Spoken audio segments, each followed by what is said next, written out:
That हम अपने brain का जो कैपेसिटी होता है उसका केवल कुछ परसेंटेज, मे बी 7-8% शायद हमारे लाइफ टाइम में यूज करते हैं। The only person who used it was Einstein probably. ये क्या है, ये फैक्ट में क्या सत्य है, क्या है? क्योंकि 7% सही में हम इतना कम यूज कर रहे हैं। चलो पहले तो हम आइंस्टाइन जी की बात करते हैं। आपने एक एक्टिविटी सीखी थी अभी? जी। अच्छा, आइंस्टाइन के पास एक ना बड़ी खूबी है जो हमारे अमिताभ बच्चन जी भी करते हैं।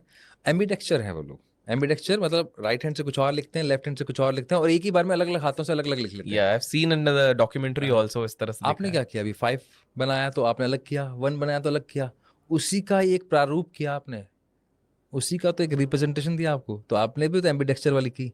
हमारा ब्रेन भी वहां तक चला जाएगा, आइंस्टीन तक। ओके, हम भी बन सकते हैं आइंस्टाइन, मतलब बिल्कुल। अब आ जाते हैं, इट्स अ मिथ।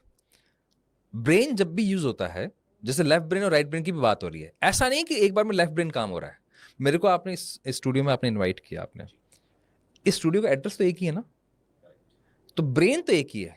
तो स्टूडियो में जब काम करना है तो इस पूरे स्टूडियो को, इस पूरे ऑफिस को काम करना पड़ता है, लेकिन इस रूम का एक पर्टिकुलर पर्पज है। तो ब्रेन एक है, ब्रेन पूरा एक बार में सारा काम करता है। हाँ, उसके अलग अलग 10 कमरे हैं, 5 इधर हैं, 5 इधर हैं।